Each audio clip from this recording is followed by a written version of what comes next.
On va démarrer. Bonsoir mes chers amis, nous voilà pour une nouvelle paracha, la paracha de Vayera. Paracha de Vayera qui commence, comme vous le savez, avec la suite des épreuves de Avraham Avinu, notre premier patriarche. Et le programme pour ce soir est un petit peu chargé, puisque je ne sais pas si on aura le temps. C'est vrai qu'on le fait généralement à l'occasion de Rosh Hashanah, puisque cette paracha se termine par la Hakeda. Mais il y a aussi la destruction de Sodome, donc, dont on n'a pas parlé beaucoup les années précédentes.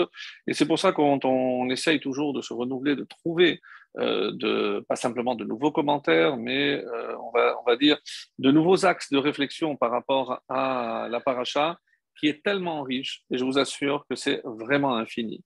Lorsqu'on va voir des commentaires du Gaon de Vilna, du Mégalé Moukot, que je cite de temps en temps, donc on se rend compte que c'est insondable. Et sur une paracha, on pourrait rester des années.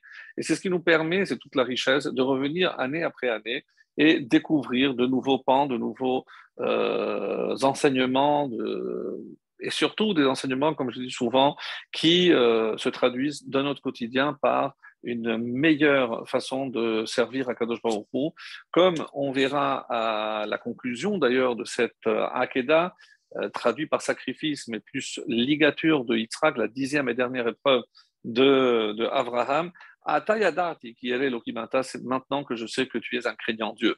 Alors quoi? Et avant, non. Alors qu'il s'est soumis déjà à 9 épreuves consécutives, même si, comme on l'avait rappelé la semaine dernière, pardon, donc on avait dit qu'il y avait des divergences d'opinion concernant les 10 par lesquelles on doit commencer. En tout cas, le chiffre est là. Il y a 10 épreuves. La dernière, tout le monde est d'accord. La Brit Mila, tout le monde est d'accord.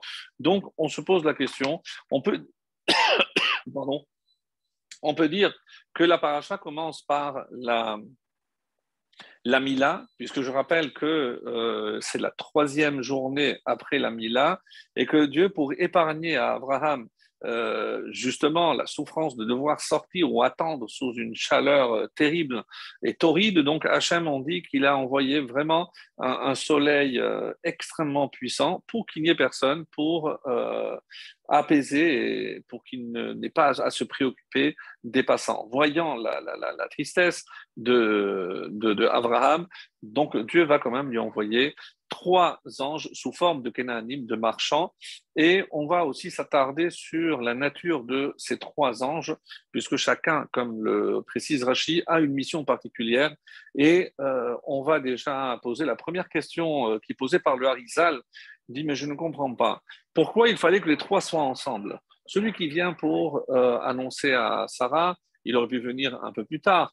Et sur ça, je suis certain que vous n'avez jamais pensé à cette question, puisque si on regarde les mots prononcés par cet ange, qu'on va évidemment identifier, il dit Shov Ashuv Elecha Kaetreya, je reviendrai.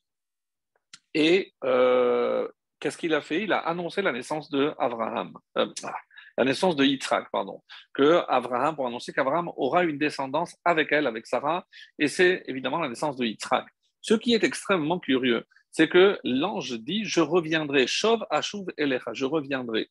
Et la question, évidemment, qui s'impose, mais d'elle-même tellement évidente, mais à quel moment il est venu? Alors, on pourrait évidemment dire qu'il est venu à l'occasion de la Brit Mila, qu'il était présent pour la Brit Mila, puisque c'est un malhar, donc il pouvait être sous n'importe quelle forme. Mais le fait que la Torah précise « je reviendrai » et qu'on ne voit pas exactement à quel moment il est revenu, ça nécessite évidemment une réflexion beaucoup plus profonde pour comprendre si véritablement il est revenu, donc qui est-il et pourquoi il serait revenu. Donc une fois qu'il a accompli sa mission, c'était d'annoncer la bonne nouvelle, il rentre chez lui, il a terminé sa mission. Donc, quel était le besoin de revenir? Est-ce que pour voir si tout va bien? Donc, ça aussi, c'est une question extrêmement importante. Et comme je disais dans l'introduction, on va aussi s'attarder un petit peu sur cette ville extraordinairement déplaisante, puisque c'est vraiment aux antipodes de Abraham. On va lire quelques passages, vous allez voir, et on ne comprend pas très bien l'attitude de Abraham. En effet, lui qui incarne le chesed absolu, la bonté, jusqu'où il va pousser cette bonté, il va intervenir pour sauver des chataim, donc des pécheurs. C'était une ville complètement corrompue. Et on va voir à quel niveau elle était corrompue.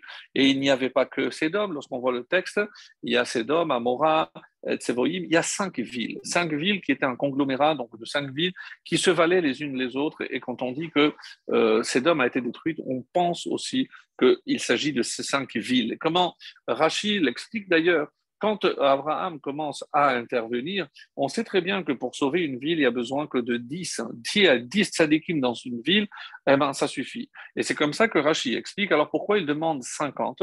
Ah, Sarah tzadikim, l'école Karach ou Krach. Donc, comme il y avait 5 villages, 5 villes, eh ben, il fallait 10 par ville. Et c'est pour ça qu'il commence par 45, pas 50. Ensuite, Oula Yarseroun tzadikim Hamisha. Peut-être que donc, s'il n'y a que 9 par ville, 9 fois 5, 45, est-ce que tu sauveras? Alors Dieu lui dit oui. Veata, tzadiko shel olam, tisaref imahem. Et toi, qui es le tzaddik de ce monde, tu peux t'associer à eux, toi tu seras le 10e, et il continue à 40. Alors peut-être qu'il n'y a que 4 villes où il y a 10, donc ça fait 40. Peut-être qu'il n'y en a que dans 3 villes où il y a 10, 30, etc., il descend donc jusqu'à 10 pour qu'il y ait peut-être dans une seule ville, il y a 10, et on a vu que même ça, il n'y avait pas. Donc aucune ville ne mérite d'être sauvée, et ces 5 villes, c'est pour ça qu'on dit souvent Sédom et Amoram, il y a 5 villes en tout, et les 5 vont être définitivement détruites. Alors, sans oublier que c'est un endroit qui était extrêmement riche. Donc, c'est vrai que lorsqu'on se promène aujourd'hui, on voit cette désolation, tout est désertique, la mer salée, la mer morte d'ailleurs, comme on dit en français, Yamhamela, donc il n'y a rien véritablement qui pousse. Et même si on a réussi à produire du sel à partir donc, et qu'il y a aussi, comme vous le savez, des eaux thermales, il y a des produits pour la peau et autres. Alors imaginez comment ça devait être avant que toute cette région ne soit définitivement détruite. Alors, on va commencer après cette petite introduction et j'en viendrai bien entendu à répondre aux différentes questions en essayant de suivre le plan de la paracha. Et avant de commencer, il y a un enseignement qui se trouve dans la Gemara qui dit Léviathan ze yatzarta lesachek bo.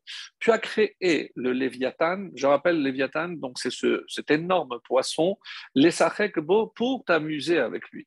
Alors, plusieurs commentaires se disent, mais est-ce que Dieu aurait créé une créature juste pour s'amuser?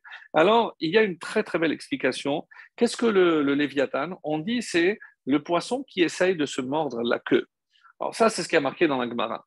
Alors, bien évidemment, ça reste assez incompréhensible. Donc, imaginez un gros poisson qui met la queue pour essayer de se mordre la queue. Alors, à quoi ça arrive? Et il y a toujours dans la Chassidoute une très très belle explication.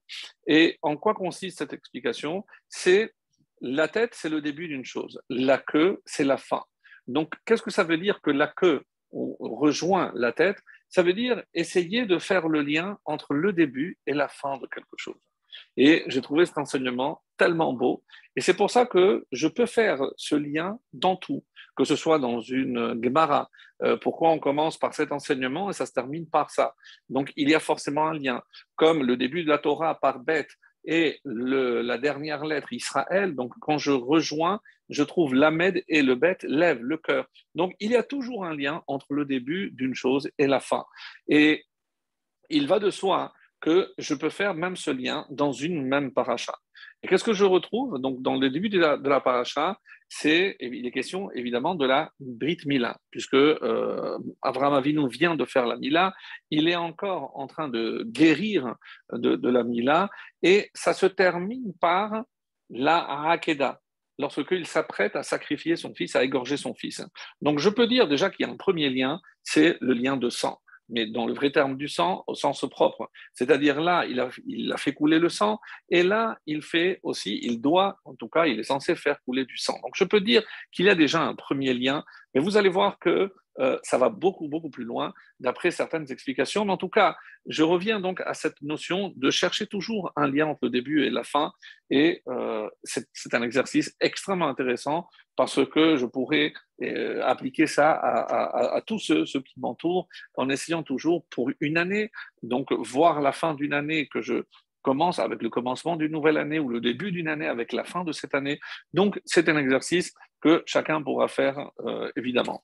Alors, en parlant de début et de fin, j'aimerais maintenant rappeler quelque chose qui se trouve évidemment aussi dans la Chassidoute. La Chassidoute nous dit que de la même façon que le Shabbat a une influence sur toute la semaine et qu'il y a même un début d'influence, c'est-à-dire 3 jours avant, comme on le sait, et comme la Halakha le dit, quelqu'un qui a été malade ou qui était prisonnier, alors allez-nous, lorsque il sort de prison ou de la maladie ou de l'hôpital un dimanche ou un lundi et que samedi soir, il n'a pas pu faire la Havdalah, donc il a jusqu'à mardi pour faire la Havdalah. Et on nous dit, attention, de quoi dépend l'influence du Shabbat? C'est de la préparation du Shabbat. Donc si je commence à préparer pour le Shabbat 3 jours avant, alors le Shabbat pourra influencer 3 jours après. Et ça, ce qui est très beau. Donc ce n'est pas automatique. Donc quelqu'un qui déjà le mercredi ou le jeudi commence à faire les courses, à faire préparer. Donc, je suis déjà dans l'ambiance de la préparation du Shabbat. Alors, pour cette personne, le Shabbat aura une influence pour les 3 jours suivants. Et vient maintenant le Chassidut et nous dit, et c'est vrai aussi pour les fêtes. Chaque fête a aussi une influence pour la suite. Par exemple, et c'est comme ça qu'on nous dit, si le mois de Tishri, que nous venons de vivre. Donc, comme vous le savez, donc je dis que si à Rosh Hashanah, je me suis préparé, eh ben, un mois avant, depuis Rosh Chodesh Elul. Donc, l'influence de Rosh Hashanah va s'étendre jusqu'à un mois après, c'est-à-dire jusqu'à Rosh Chodesh Cheshvan, qu'on a eu il n'y a pas longtemps. Donc, de la même façon maintenant, Kippour, c'est le 10, donc ça va aller encore 10 jours plus tard et ainsi de suite. Et si je fais le calcul, je trouve que l'influence des fêtes de Tishri peut aller jusqu'au 22 Cheshvan, puisque je prends la dernière fête qui est chez Mini Atzeret ou Simchat Torah pour Rouslaret, et donc je vais de l'autre côté, un mois plus tard, et j'arrive jusqu'au 22 Cheshvan. C'est dire que une des explications pourquoi le mois de Cheshvan est vide, il n'y a pas de fête, il n'y a pas besoin. Il n'y a pas besoin parce que si je me suis bien préparé aux fêtes de Tishri et que j'ai vécu intensément ces fêtes, eh ben, donc la conséquence, donc l'influence de ces fêtes va jusqu'à quasiment le 22 Cheshvan, c'est-à-dire quasiment 3/4 du mois de Cheshvan où je vis encore sous l'influence des fêtes de Tishri. Et donc, c'est quelque chose d'extrêmement fort, extrêmement puissant. Maintenant, de la même façon que le début, donc comme Tishri, c'est le début de l'année, va influencer toute l'année, on dit que si je prends maintenant les parachiotes du début de l'année, autrement dit, Bereshit, Noach, Lech Lecha et la nôtre, Vayera, ces 4, donc je vais dire que ces 4 donc, correspondent obligatoirement à ces fêtes-là. Et le parallèle est très intéressant puisque on sait que chaque début d'année a une influence sur l'année tout entière. On l'avait précisé, rappelez-vous, à Rosh Hashanah, donc ces 2 jours qui valent une année entière, donc puisque tout est concentré pendant ces deux premiers jours. Donc on dit que Bereshit correspond donc à Rosh Hashanah. Et ça va de soi. Rosh Hashanah, c'est la création de l'homme. Rosh Hashanah, c'est le début de l'humanité, donc comme la paracha de Bereshit qui nous parle du début de l'humanité et du début de Adam Arishon. Donc ça c'est Yetzirat HaAdam. Ensuite Noach. Noach, si je compare avec la deuxième fête, c'est Yom Kippourim. Là, le rapport n'est pas aussi évident et comme je veux aller beaucoup plus vite pour rentrer dans d'autres détails, mais il y a beaucoup de petits détails qui nous indiquent, rappelez-vous, on l'avait vu ensemble pour la paracha de Noach, on avait dit Vahi Miketz Arbaim Yom. Et ce fut au bout de 40 jours, donc Noach a ouvert la Teva, et 40 jours, donc c'est très bien que si on commence depuis Rosh Chodesh Elul, 40 jours après, c'est le jour de Kippour. Et on dit quel jour il a ouvert la porte?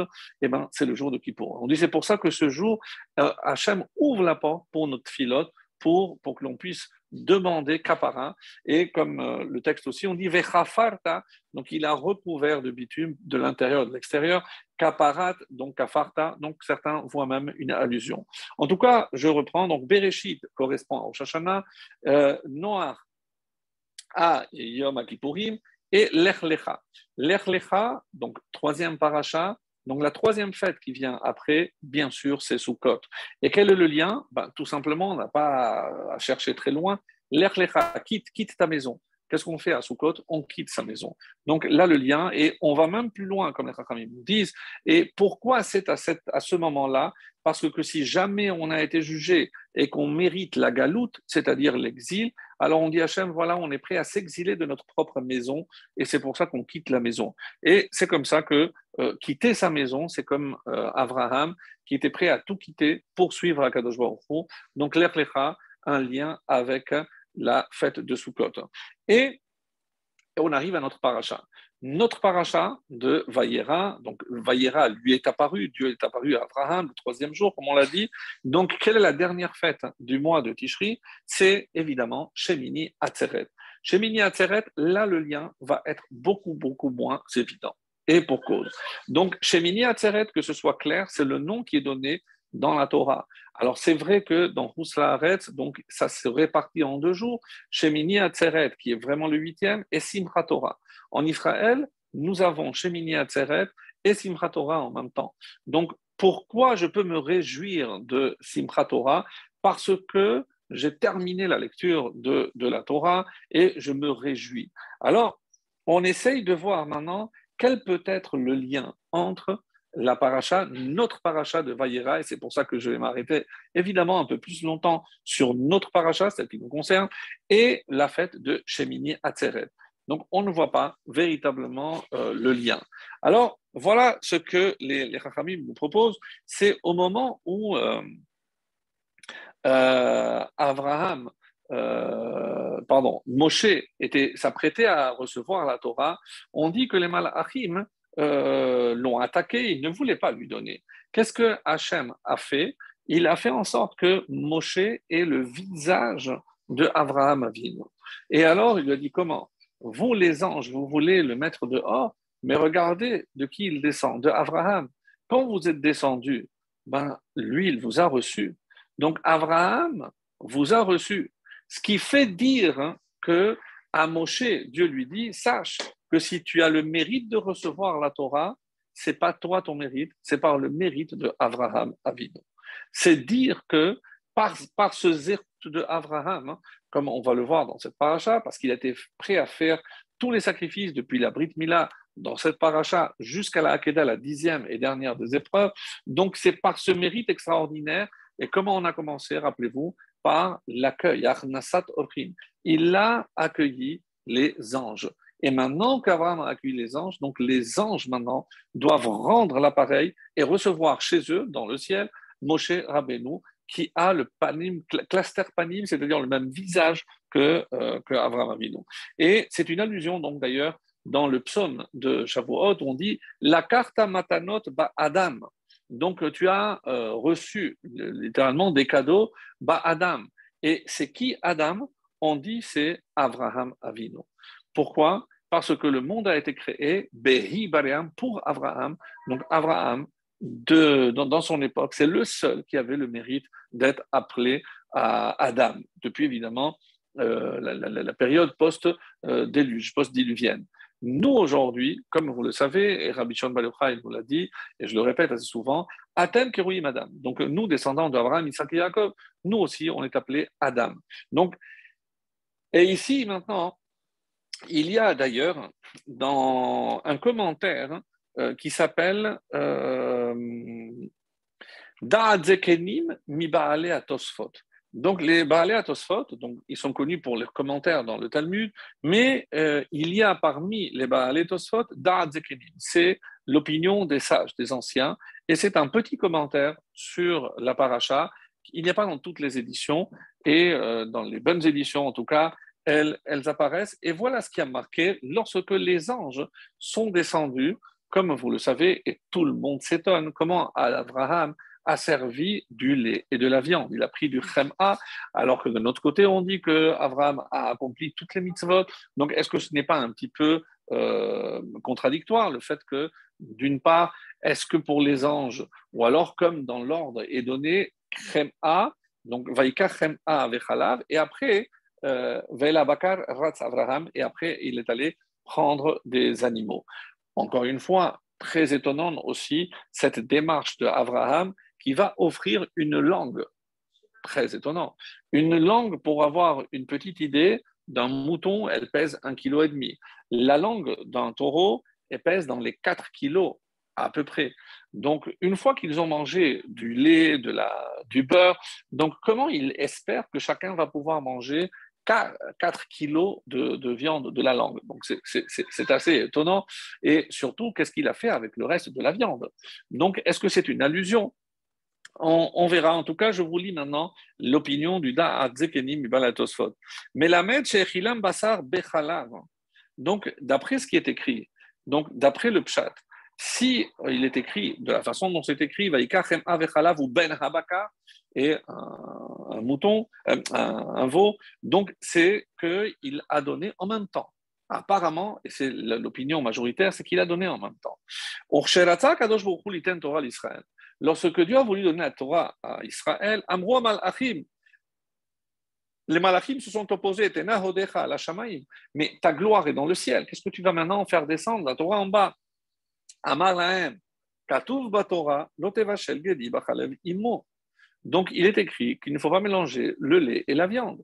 Et alors, Ve'atem Keshialatem Lemata, Achaltem Basar Vechalav.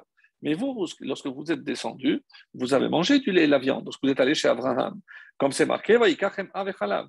Miyad, Hodula Kadosh Baruch Hu. Là, ils ont reconnu. Donc, et là, c'est vrai, tu peux donner. C'est grâce à ces choses-là que j'ai contracté donc, cette alliance. Et juste avant, qu'est-ce qui a marqué? Donc, grâce à Tevachel Gedi Bachalavimo, parce que vous avez transgressé, donc maintenant, je peux donner la Torah. En tout cas, c'est comme ça qu'il faut lire. Et Midrash Zecholek al Midrash Acher. Apparemment, ce midrash contredit un autre midrash selon lequel il a fait même les mitzvot des Ramanan. Donc apparemment, ça contredit. Donc c'est une évidence que lui ne mélangeait pas. Alors est-ce que ça veut dire que lui, il n'a pas mélangé, mais il a donné aux autres à mélanger? Ça reste une possibilité. Donc il ne mélangeait pas. Est-ce que ça veut dire qu'il ne mélangeait pas, mais qu'il mangeait un après l'autre, indistinctement? Et après, Ben Bakar Asher Asa, d'après l'ordre du verset, comme on l'a dit avant. Donc, il aurait respecté cet ordre. En tout cas, c'est comme ça que c'est marqué. Et c'est d'ailleurs comme ça que Rashi va l'expliquer. Kama kama detakin amte ve'aitele kamaydu. Donc, en fonction de ce qui arrivait, il mangeait. Donc, c'est pas en même temps. Donc, c'est ce qu'on peut dire d'après ce qui est écrit dans ce commentaire-là. Alors, ça, c'est une façon d'expliquer, c'est-à-dire que si on a reçu la Torah, donc là c'est plus Simchat Torah, donc c'est grâce aussi à l'intervention par le mérite d'Abraham. Mais ça ne répond pas à Shemini Atzeret. Quel est le lien avec Shemini Atzeret? Et c'est pour ça que il y a marqué comme ça que dans le tour donc du Rosh, le fils du Rosh, Rabbi Yaakov ben Asher, à la Tourim, donc qu'on le cite souvent. Donc dans le tour, il cite un enseignement au nom de son frère Rabbi Yehuda. Et qu'est-ce qui est marqué là-bas? Que Avraham Avinu correspond à Pessah, Yitzhak c'est Shavuot et Yaakov c'est Sukkot. Et ça, c'est déjà connu, on l'a déjà souvent mentionné, parce que Pessah, donc c'est Abraham, Lushiva Sugot, on dit que c'était Pessah qui l'a fait des matzot, Yitzhak, Shavuot, parce que c'est la loi, donc c'est grâce à lui qu'on a eu la loi. Yaakov, Sukkot, il est arrivé à Sukkot, donc il y a une allusion à chacun par rapport à ces différentes fêtes. Oui, mais alors on pose la question, mais après Sukkot, il y a aussi Shemini Atzeret. Shemini Atzeret est une fête à part. La preuve, c'est qu'on fait chez Cheyanou et on considère que c'est, oui, vous allez me dire, oui, mais c'est vrai qu'on dit Shalosh Regalim. Donc on ne dit pas Arba Regalim. C'est comme si c'était la continuité. C'est vrai, mais ça correspond forcément à un autre personnage. Alors, quel serait le personnage qui correspond à Shemini Atzeret? Et peut-être par ce biais-là, on va, mes amis, trouver un lien avec notre paracha. Rappelez-vous d'où on est parti. Donc, forcément, il y a une influence. Chaque paracha correspond à une fête qu'on a vécue. Et donc, il nous manquait Shemini Atzeret. Alors, qui est ce personnage qui est caché dans notre paracha, qui n'est pas, il n'est pas mentionné, et qui finalement aura un lien étroit, direct avec la fête de Shemini Atzeret? Alors, pour ne pas faire durer plus longtemps le suspense, et je vous donne la réponse. D'après, et c'est le Rakenati qui nous donne cette. Merci beaucoup. C'est le Rakenati qui donne la réponse, tant attendue, laquelle, c'est que Shemini Atzeret correspond à David Hameler. Ah, voilà quelque chose de nouveau. Donc, Shemini Atzeret correspond à David Hameler. D'accord. Et d'ailleurs, rappelez-vous que, et c'est comme ça on dit que dans la Merkava, le char céleste, il y a 4 porteurs en quelque sorte, Abraham, Isaac, Yaakov, et le quatrième, on dit le quatrième pied, hein, pour ainsi dire, de la Merkava, c'est David Ameller. Alors, comme d'ailleurs le Mégalé Amukot, qu'on a cité souvent, le Rav Neta Shapira, et qu'est-ce qu'il nous révèle? Il n'y a que lui pour aller faire trouver quelque chose d'aussi aussi beau et qui rentre tellement bien. Si je prends le mot Merkava avec la gematria pleine, c'est-à-dire Merkava, je prends la première lettre, c'est même, donc 2 fois même, c'est 80. Resh, Yuchin, etc. Donc ce qu'on appelle la gematria pleine. Si je prends le mot Merkava et je fais la gematria pleine, je vous laisse deviner à qui ça correspond, à la gematria de Abraham, plus Yitzhak, plus Yaakov, plus David. Là, c'est exceptionnel. C'est-à-dire que si je prends la gematria des 4 que je viens de citer, de 4 patriarches que je viens de citer, correspond exactement à la gematria pleine de la Merkava, pour nous rappeler que forcément, ça a un lien. Très bien. Alors, excusez-moi.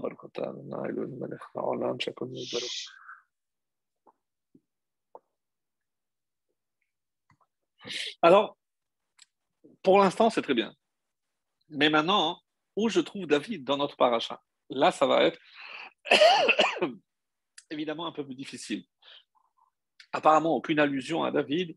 Et n'allez pas chercher dans les lettres, parce qu'il ne s'agit pas ici des lettres. C'est quelque chose de beaucoup plus profond. Désolé. De quoi s'agit-il? Alors, on dit comme ça que où se trouve David dans notre paracha? Et la réponse va certainement vous étonner. Betor Hameara Shel Lot. À l'intérieur de la grotte de Lot. Mais de quelle grotte il s'agit? Rappelez-vous, lorsque les Malachim sont venus pour le forcer à quitter la ville de Sédom, et on va aussi essayer de s'attarder parce que vous imaginez comment la ville de Sédom, on connaît, puisque je vais vous lire quelques passages assez étonnants pour montrer un petit peu l'esprit des habitants de cette ville, comment un personnage comme Lot, qui avait grandi depuis la mort de son père Haran auprès de son tonton, de son oncle, Avraham Avinu, avec cette qualité extraordinaire de chesed, comment il a pu aller aux antipodes? Alors, peut-être qu'il a voulu faire preuve et justement apporter du chesed là où il manquait. Et ce qui est extrêmement étonnant, c'est qu'il a été nommé le juge principal de cette ville. Et ça, c'est incompréhensible. Comment en sachant qu'il s'agissait du neveu de Abraham, ce personnage, rappelez-vous que Nimrod a essayé de le tuer, qu'il a essayé de se cacher, il a dû se cacher pendant 13 ans, donc tout ce qu'on a vu dans la paracha précédente. Donc, ça reste incompréhensible et on s'attardera là-dessus un petit moment. Mais pour revenir à David Ameller, donc qu'est-ce que ça veut dire dans la grotte? Évidemment, c'est la grotte où il va malheureusement s'adonner à l'inceste, puisque Lot va va coucher à 2 reprises donc avec ses 2 filles, et de ces 2 filles naîtront 2 peuples, Ammon et Moab. Et là encore, assez étonnant, puisque Moab donnera Ruth et Ruth David. Donc, qu'est-ce que je suis en train de dire? En tout cas, qu'est-ce que le texte ici veut dire? C'est que quelque part, il y avait déjà le germe de David se trouve dans notre paracha. Et si Shemini Atzeret est lié à David, donc on voit que l'apparition première, pour ainsi dire, de la lignée davidique se cache à l'intérieur non seulement de la paracha, mais aussi de la grotte dont parle de cette paracha, où Lot va s'unir à ses deux filles. Donc ça, c'est pour avoir une vision évidemment d'ensemble et pour répondre à notre question. Donc on a fait le lien, chaque fête avec chaque personnage, et on a trouvé aussi un lien entre Shemini Atzeret et David, et entre David, Améler, et notre paracha. Alors, on va poursuivre, hein, puisqu'il y a aussi une expression très étonnante, et comme je l'avais dit au début, c'est le Harizal qui pose dans Sefer Alikutim cette question extraordinaire, mais pourquoi il a fallu que les trois viennent en même temps? Donc, si d'abord l'ange qui devait détruire Sédom, donc on dit que c'est Gabriel, alors pour les citer, Gabriel, donc, donc c'est lui le rigueur, la rigueur, donc lui vient détruire. Alors, qu'est-ce qu'il fait Shavram? Qu'est-ce qu'il fait Shavram? Il n'a rien à faire Shavram. Donc, je peux dire que si c'est Raphaël, le seul dont la présence est justifiée, puisqu'il est venu guérir Abraham. Ah oui, mais Michaël aussi est venu annoncer la bonne nouvelle. Oui, mais il n'y avait pas besoin de la faire aujourd'hui même, alors qu'il n'était pas aussi bien physiquement. On parle de Abraham, donc il aurait pu venir à un autre moment. Donc, nous, on a toujours dit, et la question, c'est pourquoi si Michaël, je peux comprendre, il vient annoncer à Sarah une nouvelle, Raphaël, il vient guérir, mais Gabriel, qui vient détruire Sédom, n'a rien à faire chez Abraham. Cette question a déjà été posée par un commentaire du Talmud qui s'appelle le Chidouché Harim. Et le Chidouché Harim nous donne une réponse, je pense qu'on l'a rappelé très rapidement les années précédentes, mais elle est tellement belle parce que l'ange Gabriel, comme je l'ai dit, c'est l'ange de la rigueur. Et donc, si il faut, parce que c'est toujours par rapport à David, est-ce que Ruth sera-t-elle acceptée au sein du peuple juif? La Torah va dire clairement que l'Oyavo Ammoni ou Moavi, un homme, en tout cas Moabite ni Ammonite, ne peut venir dans le peuple juif. Mais par exemple, lorsque la Torah dit l'Oyavo Mamzer, on n'a pas eu besoin de préciser le Yavo Mamzer ou Mamzeret. Il n'y a pas besoin de préciser aussi la femme. Une femme Mamzeret, elle a, au même titre que le Mamzer, ne peut se marier qu'entre eux. Alors ici, lorsque la Torah dit Ammoni ou Moavi, donc est-ce que ça inclut les femmes ou non? Et c'est là toute la question, comme on l'a vu déjà de nombreuses fois par le passé. Et est-ce qu'il a bien fait d'accepter Ruth? Est-ce que Ruth, c'est une femme moabite? Est-ce que dans l'interdiction de la Torah, les femmes sont incluses ou pas? Et c'est ce qui est répondu par le Chidouché Harim, une explication très très belle, qui nous dit c'est pour là qu'intervient Gabriel. Qu'est-ce que Gabriel vient faire ici? Il pose la question, où est ta femme? Donc, Michaël, il y a deux qui posent, Vayomeru, donc il pose deux. Michaël, il cherche Sarah pour lui annoncer la bonne nouvelle. Mais qui est le deuxième qui parle pour savoir où est sa femme? On nous dit que c'est justement Gabriel. Et qu'est-ce que Gabriel a à faire de savoir où est Sarah? Alors oui, c'est pour vanter aux yeux d'Abraham, regarde la femme vertueuse extraordinaire que tu as, parce que, comme on est en train de le voir d'ailleurs dans Michelet, dans le petit cours du matin, donc c'est tout Eshetraï, c'est l'éloge de Abraham Avinu à son épouse. Et Zamema Sade Vatikarehu. Donc elle a voulu un terrain, Vatikarehu, et lui il l'a pris. De quoi s'agit-il? On verra la semaine prochaine, certainement, dans Chaye Sarah. On dit que Sarah avait déjà vu mais à Tamarpella, elle voulait ce terrain et elle voulait être enterrée là-bas. Donc, on voit, et c'est pour ça que vient dans la louange faite par Abraham, voilà, c'est elle qui a voulu être enterrée là, et c'est l'éloge que Abraham a prononcé pour son épouse Sarah. Alors, pardon, je termine le Chidouché Harim. Alors, la question est, quand quelqu'un arrive, qui sort en avant pour recevoir ses invités? Et est-ce que c'est l'homme ou la femme? En hébreu, je vais le dire, Ish darko lekadem, donc qui a la coutume de venir en avant vers l'invité? Est-ce que c'est l'homme ou la femme? Et si c'est l'homme, alors lorsque on va condamner Ammon et Moab à ne pas rentrer en Israël parce que Asher Loki Demo, parce qu'ils ne sont pas venus en avant pour proposer du pain et de l'eau. Donc c'est pour ça qu'ils sont maudits en quelque sorte, ils sont écartés du peuple juif. Mais si je dis qu'il n'y a que les hommes qui n'ont pas fait ce rôle-là, alors il n'y a que les hommes qui seront interdits. Et donc ici, maintenant, Gabriel vient demander, est-ce que la femme, elle est sortie aussi? Où elle est? Et il a dit, non, elle est à l'intérieur. Elle n'est pas sortie pour les accueillir. Donc, maintenant que tu as justifié, autrement dit, regardez, si finalement Ruth est acceptée, c'est grâce à qui? C'est grâce au mérite d'Abraham et aussi de Sarah qui n'est pas sortie à ce moment-là. Parce que s'il était sorti, on aurait interdit les femmes et d'où serait venu David? On se le demande. En tout cas, voilà donc comment on peut faire le lien entre ces trois malachim pour justifier pourquoi le troisième était là. Ça, c'est la réponse du Chidouché Harim. Mais encore une fois, le Hari Akadosh va encore plus loin. On n'a pas besoin de faire les trois en même temps. Donc, en dehors de la réponse proposée par le Chidouché Harim. Et alors, on nous dit, et c'est comme ça que le Harizal répond, c'est que avant Abraham, on dit de quelle partie, donc c'est une réponse un peu profonde, on ne va peut-être pas détailler, on dit que les Neshamot qui venaient avant Abraham, elles venaient du monde du Tohu. C'est-à-dire, rappelez-vous, comme la Gemara a dit, qu'il y a 2 millénaires de Tohu, donc Tohu, c'est là où il n'y a pas de lien entre le ciel et la terre. C'est ça ce que ça veut dire, pour le dire de la manière la plus simple. C'est-à-dire, même si je faisais une mitzvah, et comprenant que même si Abraham faisait une mitzvah, donc il ne pouvait pas imprégner le monde de cette Kedusha. Il n'y avait pas la notion de Kedusha. Donc, il a fallu attendre Abraham. Mais Abraham, quand? Après les épreuves.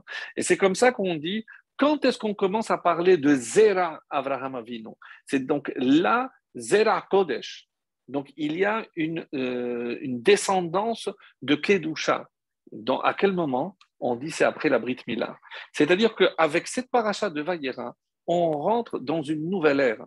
Donc une nouvelle ère parce que Abraham a, à partir de maintenant, apporté et transmis cette Kedusha dans la descendance qui est la sienne. Et c'est la première fois depuis la création, et c'est toute la nouveauté, et c'est ce que dit ici le Hari Akadosh. Mais maintenant, ça n'explique pas pourquoi il y a les trois anges. Donc, pour donner cette explication, je vous demande vraiment de vous concentrer quelques instants, parce que la réponse est extrêmement belle. On dit, il y a une expression souvent qu'on trouve dans la Torah, Venoach matzachen ben Hashem, et Noach a trouvé grâce. Alors, ce verbe, apparemment, n'a pas sa place ici. Qu'est-ce que ça veut dire trouver? En français comme en hébreu, Metia, c'est quelque chose d'inattendu. Je trouve quelque chose là où je ne pensais pas trouver. Alors, c'est ça ce qui provoque ce terme de Metia. C'est vraiment une trouvaille, pour ainsi dire. Mais comment je peux expliquer ce verbe pour, dans certains cas, comme on va le voir d'ailleurs pour trois personnages, où on va utiliser précisément ce verbe. Alors, je n'ai pas noté toutes les références, mais vous pouvez les trouver. Pour Abraham, Umatzatat levavo ne'eman. Donc, tu as trouvé son cœur fidèle. Umatzata. Donc, en parlant d'Abraham, on a utilisé le verbe matzata, tu as trouvé. Après, David, matzati et avdi David. Dans les psaumes, Dieu dit, j'ai trouvé mon serviteur David. Et enfin, Israël, alors il y a marqué, Ka'anavim bamidbar matzati Israël, comme des nuages dans le désert. Ben évidemment que dans le désert, il n'y a pas de nuages. Donc, qu'est-ce que ça veut dire? Et c'est comme ça que on va expliquer un livre qui s'appelle le Yefet Toar, donc un commentaire sur le Midrash Rabbah. Donc, ce que je viens de citer est tiré du Midrash Rabbah, le paragraphe 29, au nom de Rabbi Simon. Rabbi Simon qui a dit cet enseignement. Et le Maharzou, un commentaire aussi du Midrash Rabbah, et comme le Yefet Toar, nous explique que à quoi ça correspond? C'est toujours quelque chose d'inattendu, d'inespéré. C'est vraiment quelque chose d'étonnant, donc qui n'a rien à faire avec le contexte. Et par exemple, lorsqu'on parle de Abraham, pourquoi on parle ici? Regardez d'où vient Abraham. Donc, un père idolâtre qui vendait des idoles. Donc, vraiment, dans la Toum'a la plus profonde de son époque, comment je pouvais imaginer trouver une perle précieuse comme Abraham au sein même de la Toum'a? Donc, ça, c'est Umatzata. C'est comment, à l'intérieur, entouré de toute cette impureté, on a trouvé quelque chose d'aussi pur qu'Abraham. Pour d'Israël, c'est pareil. Pourquoi? Parce que Israël, on dit qu'en Égypte, ils avaient atteint 49 degrés d'impureté. Comment imaginer que au plus profond de cette impureté, Dieu allait permettre donc de sortir cette horde d'esclaves et les hisser au plus haut point que l'humanité a jamais connu au moment de Matan Torah. Donc, Umatzata ka'anavim bamidbar. Alors, aussi inattendu que de voir des nuages dans un désert, alors c'est là où Israël apparaît dans toute sa pureté au moment de Matan Torah, même s'ils proviennent, comme un peu Abraham provient de l'impureté de Terah et de son environnement, regardez Israël pareil, et maintenant arrive David. Alors vous allez me dire, mais David, il a un père, Yishai, exceptionnel, etc. Non, on ne parle pas de David en tant que tel. On parle de David comme le père de la lignée davidique, d'où il vient. Et quand on regarde d'où il vient, eh ben justement, Bisdom. Donc, Lot est sorti de Sédom, l'endroit le plus impur qui existait, comme l'Égypte à son époque. Sédom, la différence, c'est que l'Égypte ne sera pas entièrement détruite, effacée de la carte, comme Sédom et les villes environnantes. En tout cas, de Sédom va jaillir ce germe à travers Lot et ses filles. Donc, c'est cette extraordinaire pureté, donc cette perle donc qui est David Hameler. Alors c'est pour ça qu'il est dit dans le chapitre 19, dans notre paracha, le verset 15, il est dit Kum kach et ishtecha ve'et shete benotecha hanimtsaot. Va, prends ta femme et tes deux filles, puisque le khatan ne voulait pas venir, les beaux-fils n'ont pas voulu, hanimtsaot, qui se trouvent. Donc, si j'avais dit prends tes deux filles, ça aurait suffi. Qu'est-ce que ça veut dire hanimtsaot? Comme l'expliquent les Chachamim, et ça rapporté entre autres par Rashi, que ça veut dire tes deux filles à Nimtsaot qui se trouvent, Nimtsaot, comme on a dit, Matzah, comment d'une telle impureté de l'inceste, hein, on va trouver deux filles exceptionnelles. On ne parle pas des filles de Lot, mais deux descendantes. La première, évidemment, c'est Ruth, du peuple de Moab, et Naama, la femme de Shlomo Ameler, qui donnera le roi Rehavam, Jéroboam, qui montera sur le trône. Donc, la femme de Shlomo Ameler, et celle qui va permettre la continuité de la lignée davidique. Alors, donc tout ça pour nous dire, maintenant, je peux comprendre pourquoi ces trois anges sont venus. C'est parce que il y a à l'intérieur de Abraham, il y a ces trois dimensions. La dimension de Abraham, la dimension de David et la dimension d'Israël. Et comment je le vois, et c'est ce que le Ari Akadosh explique de manière très belle, donc on sait très bien, comme le dit au début de la création, Veruach Elohim melachef et alpenamayim. Veruach, et il y avait l'esprit. C'est de quel esprit on parle? Ruach shel Mashiach. Et ce Ruach, à travers qui va descendre le Ruach du Mashiach? À travers Lot. Quand? Dans la Méhara. Et c'est pour ça maintenant que ces trois anges descendent pour voir par le mérite de Abraham, tout ça va arriver. Alors, ils sont arrivés. Et comment on le voit? Donc, Abraham Avinu, on dit que c'est Raphaël. Donc, pourquoi? Parce qu'on a dit que c'est pour le guérir, mais c'est le premier ange. Michael, hein, qui c'est Michael? On dit celui qui va annoncer. Va annoncer quoi? La suite. Donc, la naissance de Yitzhak. Mais la naissance de Yitzhak, c'est qui? C'est l'apparition du peuple d'Israël. Donc, Israël, donc Michael vient pour garantir la continuité et l'existence du peuple d'Israël. Et le dernier des Malachim, donc c'est Gabriel, pour qui il vient? Pour Sédom. Mais qu'est-ce que ça veut dire qu'il vient pour Sédom? Il vient évidemment pour David. Donc, et c'est comme ça que le Harizal explique pourquoi les trois anges viennent en même temps, parce que dans ce début de paracha se joue l'avenir du Mashiach et du peuple juif. Et c'est ça qui est extraordinaire. À la lumière des explications que nous venons de donner par rapport au Raya Kadosh, c'est ce qu'on a expliqué dans le Midrash. Donc, qu'est-ce qui transparaît à travers cela? Ce n'est pas simplement un ange qui vient pour guérir. Non, mais pourquoi on le guérit? Parce qu'il y a la suite, à savoir Yitzhak. Et par Yitzhak arrivera Israël. Et par Lot, évidemment, il y aura aussi le roi David. Donc, ces trois événements se trouvent en même temps, et c'est comme ça que le Harizal explique pourquoi ces trois anges sont venus en même temps, parce qu'on a ici les trois directions, les trois échelons indispensables justement à l'existence du peuple juif et aussi de la lignée davidique. Alors, on revient maintenant quelques instants sur Sédom. Parce que si on a parlé de Sédom avant l'apparition de David, donc qu'est-ce que Lot fait là? Sincèrement. Donc, vous savez combien de temps il est resté à la tête du Bet Din, puisqu'il était à la porte, comme ça c'est rapporté, et chaque fois qu'il est question de porte, généralement, c'est un tribunal. Et ils l'ont nommé le chef du tribunal. Attendez, mais il y a quelque chose qui ne colle pas. Pourquoi? Parce qu'il y a forcément des étapes. Il n'est pas nommé à la tête du tribunal alors qu'on ne le connaît même pas, on n'a pas vu, il n'a pas assez d'expérience. Comment expliquer cela? Alors, j'ai trouvé cette explication vraiment merveilleuse, surtout qu'elle répond à beaucoup d'interrogations concernant ce qui se passe à Sédom.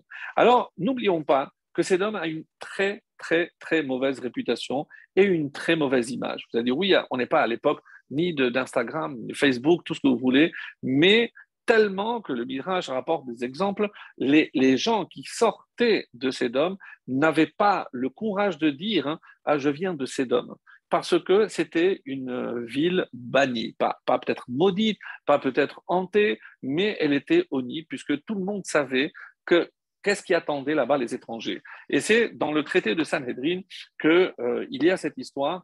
Ils avaient un lit, Haïta le Anche Sédom Mita. Donc il y avait une mita, un lit. Chez Ayum Alinim Alehem Orchim, lorsqu'il y avait quelqu'un d'étranger qui arrivait dans la ville, alors il fallait qu'il se couche sur ce lit. Et alors, s'il dépassait le lit, qu'est-ce qu'on faisait? Mekatseri moto, on lui coupait les jambes. Il sortait sur une chaise roulante, s'il y en avait.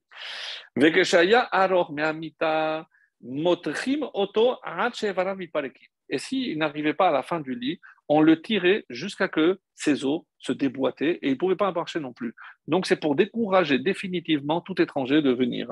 Maintenant, qu'est-ce qui se passait s'il y avait un pauvre? On savait, et vous allez voir à travers ce que Yecheskel nous dit, comment il décrit la ville de Sédom, pour comprendre pourquoi un pauvre serait attiré par cette ville. En tout cas, qu'est-ce qu'on faisait?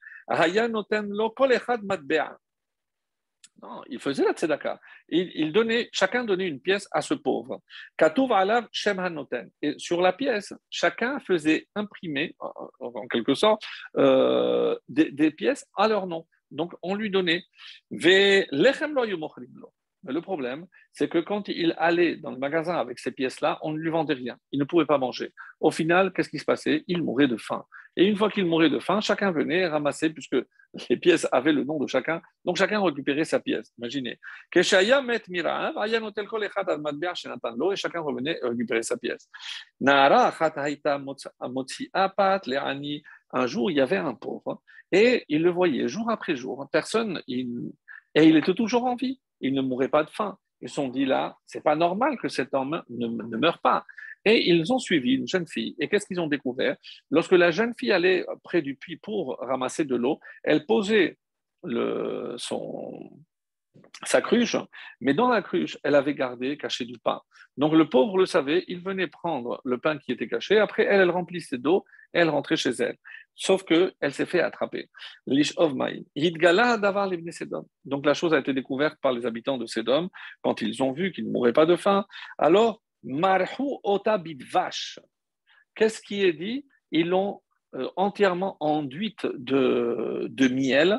Ils l'ont placée sur le haut de la muraille et au Bawa Devorim, ça a attiré évidemment toutes sortes d'insectes, les Devorim, les, les abeilles, Ve'aksu ota la mavet. Et, et c'est comme ça qu'elle est morte. Donc, imaginez toutes les piqûres qu'elle a reçues jusqu'à qu'elle soit morte. Et c'est pour ça que dans le langage de la paracha, au début, on dit Vayomer Hashem za'akat sedom ba'amora ki rabba. Et donc, le cri est grand, Vechatatam, et leur faute. Mais par la suite, on dit Haketza'akata. comme son cri au féminin, son cri à elle. Et à quoi ça fait allusion? À cette jeune fille. Qui était cette jeune fille? D'après le Midrash, c'était la fille, ni plus ni moins, que de Lot. Donc c'est la fille de Lot qui a subi ce sort. Expliquez-moi, mes amis, comment vous imaginez que Lot a accepté ce poste? Comment, en voyant comment il se comportait, en sachant l'existence de ce lit, il lui restait un peu de conscience. Donc, impossible d'imaginer. Alors oui, qu'est-ce qu'il a fait lorsqu'il a été nommé? Qu'est-ce qu'il faisait Lot? Il était en train d'écrire toute une charte de loi concernant cette ville. Il voulait faire évidemment des réformes. Mais le jour même, les deux anges sont venus et sa carrière de chef du tribunal n'aura duré qu'une petite journée. Évidemment, toutes les lois qu'il voulait promulguer ne le seront jamais, puisque la ville disparaîtra juste après cela. Alors, quel a été... Parce que c'est vrai qu'on peut imaginer qu'ils sont radins. Alors, je peux être radin, même si c'est évidemment très mauvais. Et on dit que ça fait partie d'une des pires, un des pires défauts de l'homme, c'est justement lorsqu'il est radin. Mais pire, parce que ces hommes, c'est pas que eux ne voulaient pas donner, mais ils voulaient empêcher les autres de donner. Et ça, Hachem a mis un terme. Ça, c'est pas possible. Alors, comment on est arrivé à cette situation? Et c'est dans le chapitre 10, le chapitre 16, pardon, de Yecheskel, au verset 49, qui nous dit avon sedom apoter. Voici, je vous lis en français directement, puisque je l'ai ici. Voici quelle est la faute de Sédom, ta sœur. Ça pouvait être ta sœur, parce que c'était une ville extrêmement importante, extrêmement prospère.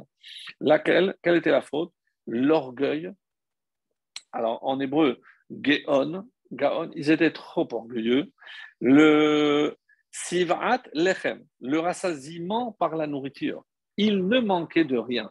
Des midrashim extraordinaires qui nous disent que lorsqu'ils tiraient parfois des fruits, il y avait de la poussière d'or. Donc, ils étaient extrêmement riches, il ne leur manquait rien. Et quoi encore?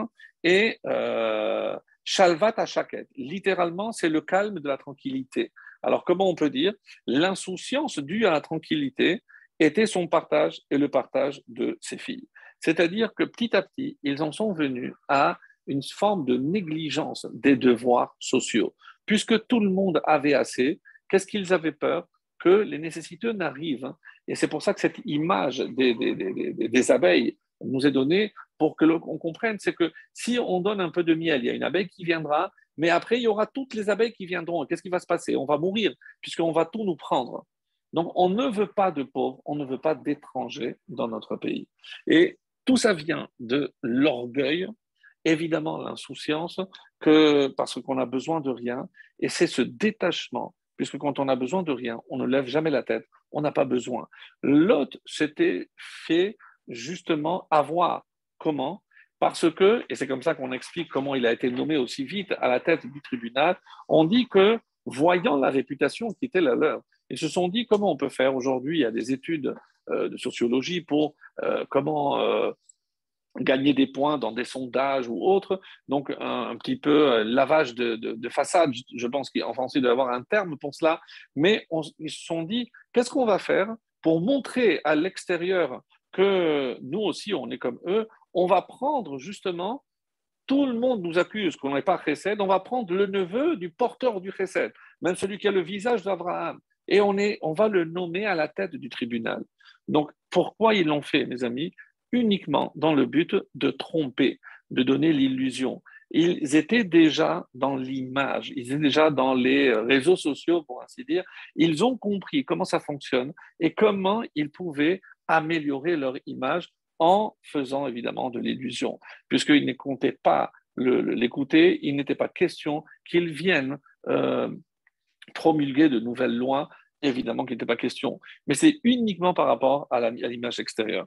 Et c'est comme ça que dont on sait que tout le monde était corrompu, puisque quand ils sont venus trouver à Lot, il y a marqué dans le verset Minar, le verset 4, toujours du chapitre 39, Minar ve'adzaken kol ha'am mikatse.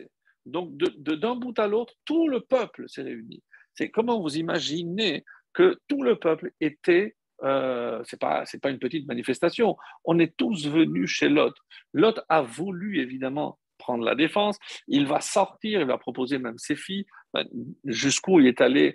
On dit que l'une des raisons, comment tu imagines que tes filles, c'est toi qui vas aller avec tes filles, alors que tu as considéré d'une manière tellement méprisante. C'est des filles qui auraient dû être évidemment des filles de bien, puisque c'est tes propres filles, comment tu les donnes comme ça? Alors, et on vient, et le Balatourim nous dit, Od mi lecha po, comme ça c'est marqué, les anges disent maintenant il faut partir. Qui tu as encore ici? Chatan ou banecha ou bnotecha. Et on ne comprend pas. Pourquoi? Parce que Khatan, pourquoi il y avait un seul gendre? S'il y avait deux filles, on peut imaginer qu'il y avait deux gendres. Ou alors on nous dit qu'elles n'étaient pas mariées. Alors pourquoi ce mot Khatan? Et Khatan, la valeur numérique du mot Khatan, c'est 85. Et d'après le Balatourim, pardon. Non, Odmi lecha po. Po, qui c'est qui est là? Le Khatan. Qui est ce Khatan? Po 85, c'est la même valeur numérique que celui qui sera le Khatan, précisément celui qui engendrera la lignée davidique. Qui est-il? Boaz. Donc, dans ce verset, il y a une allusion à Boaz, dont la valeur numérique vaut 85, comme le mot Po. Et c'est le Balatourim, vous verrez en détail si vous le désirez. Et il va aller plus loin. Parce que qu'est-ce qu'ils ont fait? Vehadelet sagar acharav. Et la porte, il a fermé derrière lui. Vient je crois que c'est le Tourim aussi qui nous dit, si je prends les dernières lettres de ces trois mots, Vehadelet sagar acharav, il y a le Tav de Delet, Resh de Sagar et Vav de acharav. Donc si je le mets dans le bon ordre, Resh, Vav et Tav, c'est route. Donc dans ce passage, alors que se joue le sort de David, de Ruth et de Boaz. Donc les deux qui donneront la naissance à David. Alors ça, mes amis, si vous vous rappelez le début du cours déjà, donc comment on voit dans notre paracha une allusion à David, mais on voit ici ses ancêtres, Ruth et Boaz. Donc encore un exemple, même si on a fait un tour assez complet, mais tout ceci pour nous montrer à quel point, donc, dans cette paracha, tout converge vers le Mashiach, en tout cas vers la naissance de David. Et il me reste 2 ou 3 petits points très importants. Pour ceux qui se souviennent du cours de la semaine dernière, on a dit que Abraham est descendu en Égypte, et c'est ça qui va, par ce mérite-là, on va avoir la Torah écrite, donc c'est par rapport à Israël, et il va faire la guerre pour libérer Lot, et à ce moment-là, donc on va aussi avoir la Torah orale. Et on avait vu cette allusion par rapport à Rava. Rappelez-vous, donc ça c'est les cours de la semaine dernière. Alors, il y a un message aussi très, très, très intéressant, c'est parce qu'on dit que Rava, eh ben, il est né aussi comme un descendant de Naama. Et quel est le lien? Donc, grâce à quoi il est né? On dit grâce au vin. Et c'est pour ça que on a compté, c'est pas moi qui ai compté, mais combien de fois Rava est mentionné dans tout le Talmud? 1170 fois. Je ne me suis pas attardé pour savoir si ce chiffre correspond à quelque chose. 1170 fois, c'est-à-dire à peu près chaque 3 pages sur tout le Talmud. Donc, et c'est un Amora, c'est de la génération donc, qui vient de la Gemara, ce n'est pas un Tana, donc il n'a pas l'importance d'un Tana.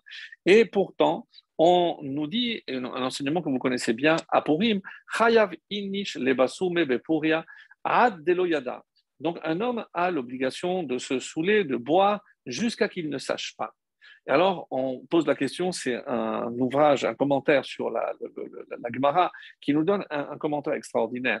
Pourquoi on dit Ad Eloyada et pourquoi c'est lui? Quoi, Chayav Inish. Donc, il vient donner une obligation. Mais avant lui, il y avait des sages, c'est les Tanaïm, l'époque de la Mishnah. Personne n'a dit cet enseignement. Pourquoi il a fallu attendre Rava pour nous donner cet enseignement?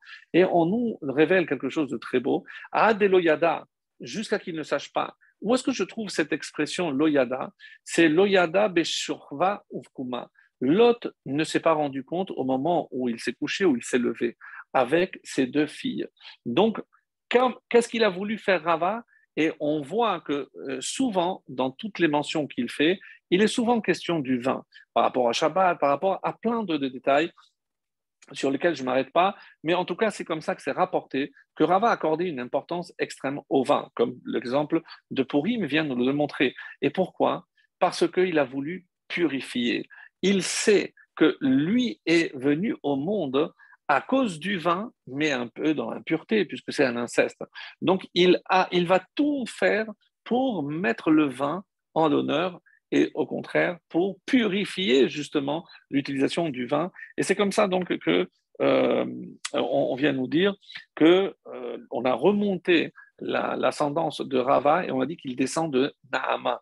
Donc Nahama qui est né de Amon, donc Amon qui a vu le jour avec la fille de Lot et son père. Donc il avait une ascendance un peu, on va dire, floue, un peu impure, si ce n'est pas assez impur, c'était l'inceste quand même.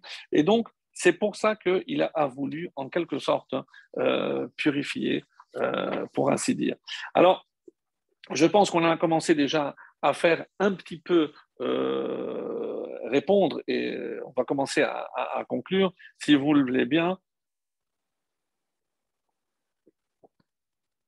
en revenant sur un dernier point que je n'ai pas cité, puisqu'on a cité, mais on n'a pas dit cet enseignement que je voulais partager avec vous sur le Mégalé à Moukot. Alors, on a donné une explication d'après le Pshad, d'après Rashi, pourquoi dans la négociation de Abraham pour sauver les habitants de Lot, il a commencé par 50, 45, etc. Et le Mégalé à Moukot, dans être Hanan, comme vous le savez, il a écrit un gros livre sur. Il donne une explication magnifique et très très long. Donc, juste l'essentiel que je vais vous dire ici très rapidement. Nirmezu Kan, Yemet Teshuvah. Pourquoi? Parce que souvent, qu'est-ce qu'on dit? Eh bien, finalement, la prière d'Abraham n'a servi à rien. Ben, pourquoi? Parce que, au final, aucune des 5 villes n'a été sauvée, tout a été détruit.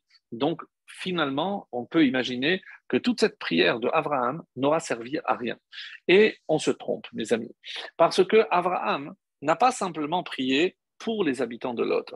Et c'est ce que le Mégalé à Mokot, celui qui découvre les profondeurs, vient nous révéler ici quelque chose de vraiment magnifique. On nous dit non, on se trompe. Parce que Abraham n'a pas uniquement prié pour les habitants de Lot. Il a prié pour tous ses descendants à lui, c'est-à-dire pour nous. Ah bon? Mais quel rapport? Et écoutez, cet enseignement du Mégalé à Mokot que j'ai trouvé vraiment fantastique, vraiment fantastique.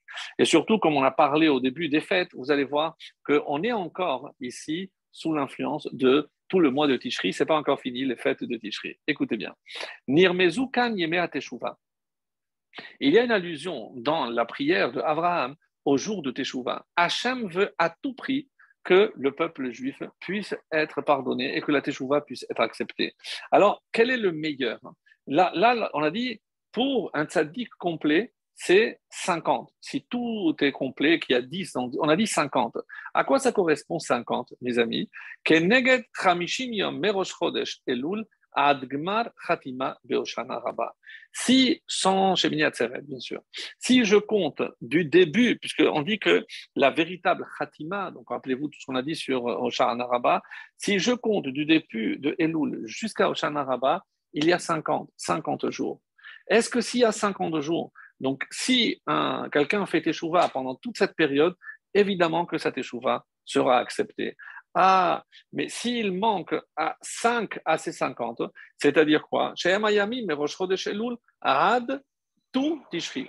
Donc c'est jusqu'au début de Sukkot. On n'a pas fait comme il faut la Teshuvah jusqu'à Hoshana Rabbah. Qu'est-ce que Dieu lui dit?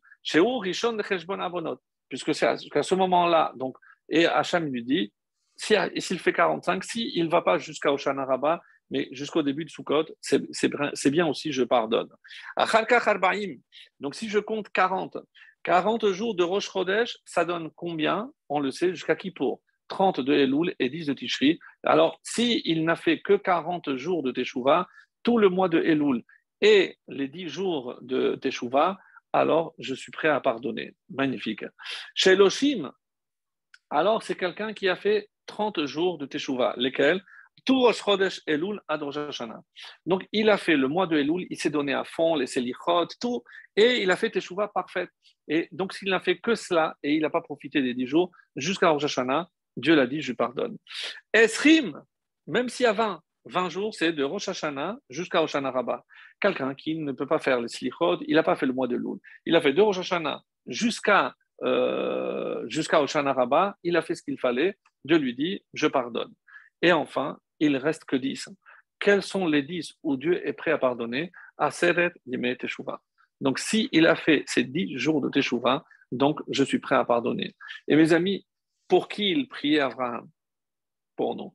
C'est-à-dire que toute cette prière de Abraham, évidemment, le plus grand tzaddik, c'est celui qui va faire tout le mois de Elul et jusqu'à Hoshana Rabbah.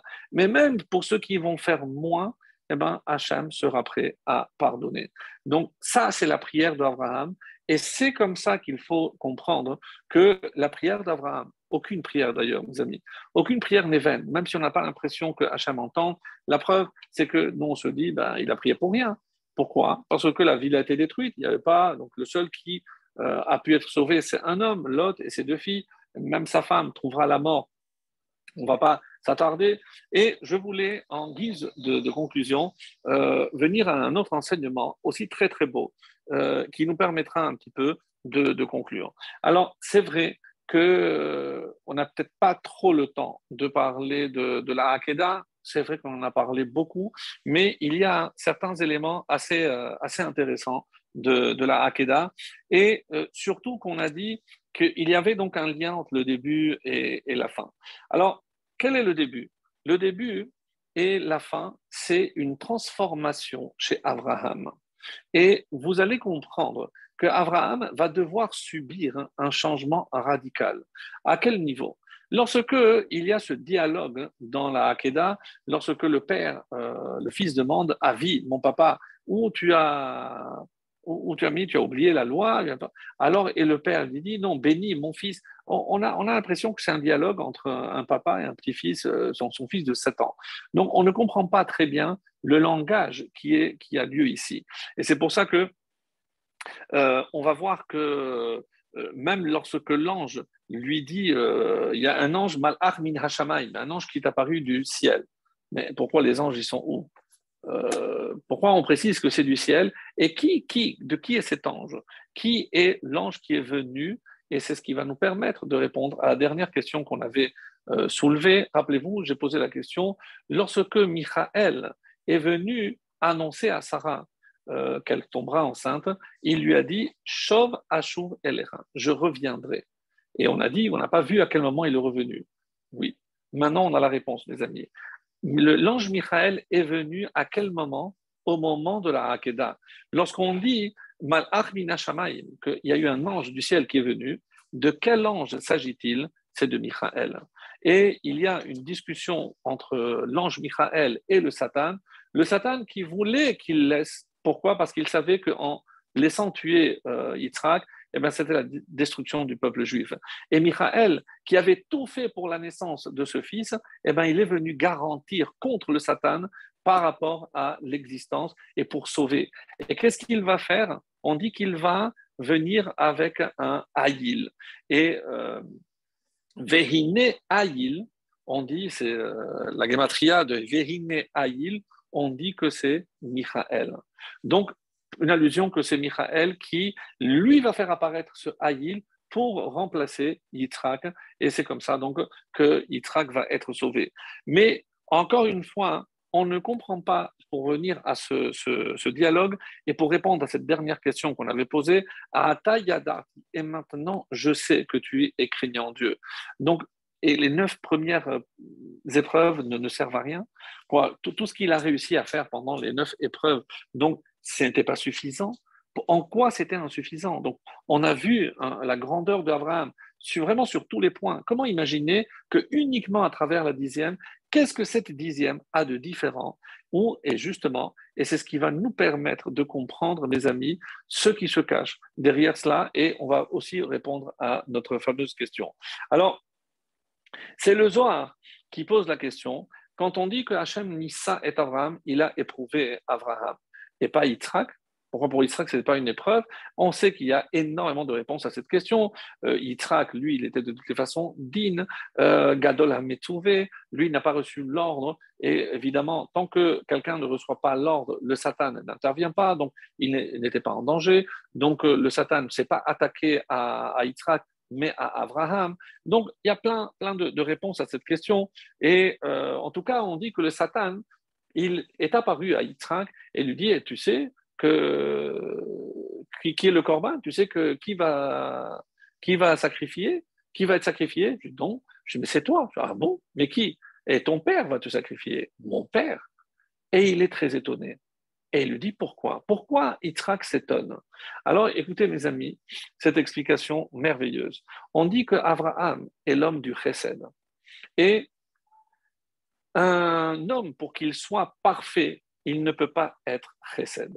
Rappelez-vous ce fameux Rashi on avait cité une fois. On dit que les gens se moquaient des Letzanim. Pourquoi il y a marqué Abraham Holi de Yitzhak, que c'est Abraham qui a enfanté Yitzhak? Parce qu'il y avait des Letzanim qui disaient que Yitzhak n'était. Mais ils sont morts, mais ça fait déjà des générations. C'était quand? Bien avant. Lorsque Sarah est tombée enceinte, on a commencé à dire qu'elle est tombée enceinte de Avimelech. Mais pourquoi soudainement on fait cas de ce que les moqueurs peuvent dire? Et voilà la réponse. Parce que comment un homme chesed aussi bon que lui peut engendrer un fils digne, tellement la rigueur, c'est pas possible. Et ils avaient raison. Normalement, le chesed ne peut pas engendrer le din. Et la preuve, c'est que regardez la nature de Avram, qui est chesed, il va engendrer le chesed de la Toum'a. C'est comme ça que le Zohar rappelle. C'est qui? C'est évidemment Ishmaël. Ishmaël, qui lui aussi a Arnasator Chim, qui Boudavaem, etc. Mais c'est dans la Toum'a. Donc c'est un chesed de Toum'a. Et comment expliquer maintenant? Et c'est pour ça que dit Avi, mais c'est toi qui vas sacrifier, mais toi tu es chesed. Alors qu'est-ce qu'il lui répond? Oui, béni, mais je dois m'inspirer de toi. Toi tu es crainte. Maintenant il faut que moi aussi je puisse. Et c'est là où il va l'attacher. C'est-à-dire, il va donner du chesed à son fils, et son fils, qu'est-ce que ça veut dire? Shenehem Yachdav, les deux vont marcher ensemble, c'est-à-dire qu'il y aura du chesed avec la bonté, avec la rigueur. Et d'ailleurs, Shenehem, le shin de Shenehem, c'est sin, c'est mol. Yardav, yud, c'est yamin, c'est la droite. La droite, la bonté, la gauche, la rigueur. Donc, pour être complet, il faut et le chesed et la gvura. C'est pour ça que Vayavo Yaakov, Shalem, qui était le parfait, le plus parfait, celui qui va hériter parfaitement de ces deux qualités de chesed et de gvura, évidemment, c'est celui qui s'appellera Israël. C'est-à-dire que nous, quelque part, on est aussi comme cela. Et quel est le lien avec le début de la paracha? Parce que le premier geste que Abraham va faire pour qu'il dénote une certaine, excusez-moi, cruauté, parce qu'il est capable de se mutiler soi-même. Et là, il commence à introduire en lui donc la Gévoura. Petit à petit, l'homme de Chesed, celui qui est capable de prier pour les Rechaïm. Et quand Hachem, c'est marqué dans Masechet Shabbat, peut-être 89, vous verrez là-bas, rappelez-vous, c'est que on dit que les Hatid Lavo, Dieu va annoncer à Abraham, tu sais, ton peuple, tes enfants ont fauté, qu'est-ce que je fais? Alors il demande à Abraham, il demande à Israël, qu'est-ce que dit Abraham? Yimachu Akidatsu, qu'il soit effacé. Quoi? Pour les Rechaïm de Sédom, il prie, et pour sa descendance, il ne prie pas. Comment c'est possible? Où est le chesed d'Abraham? Oui, mais ça, c'est après la Hakeda. Qu'est-ce qui s'est passé à la Hakeda? À la Hakeda, après la 10e, Hatayadati ki yere. Yira, c'est la crainte, c'est la rigueur. Maintenant, tu as acquis véritablement cette crainte. Et c'est pour cela qu'il y a Abraham né complet, et c'est pour ça que Dieu dit, il te reste cette épreuve. Pourquoi? Parce que, regardez, quand Dieu demande à Abraham toutes les autres fois, c'est Vayomer Hashem, c'est Yud Kevavke, c'est Rahamim. Mais ici, Vea Elohim Nissa est Abraham. Là, c'est la rigueur. Ici, c'est la seule rigueur, la seule épreuve de la rigueur qu'il va surmonter et c'est comme ça qu'il va réussir.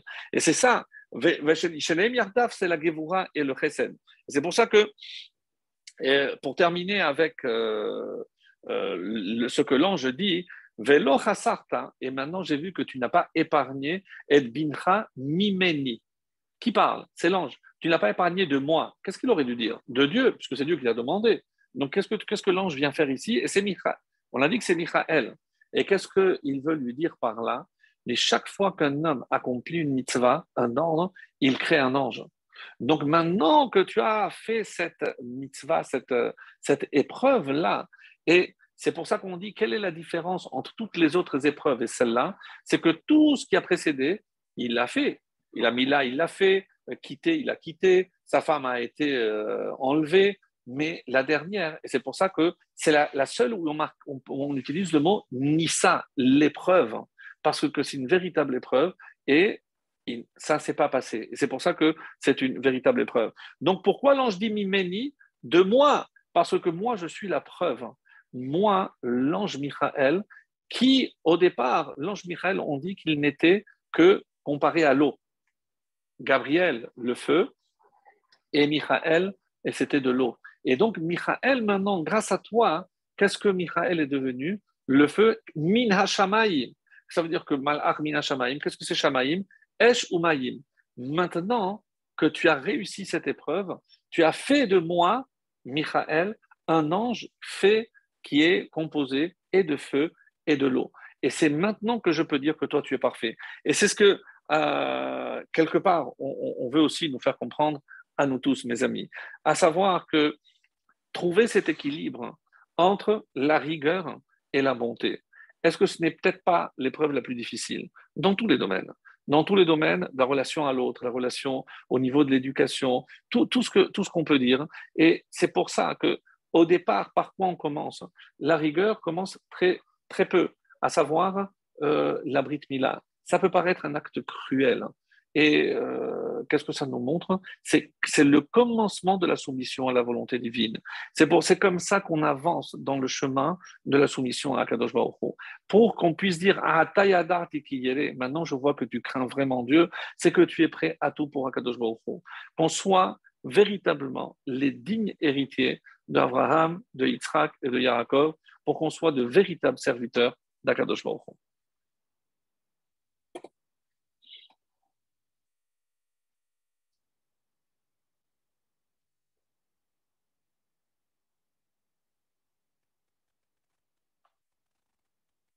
Alors, est-ce que Nathan nous entend?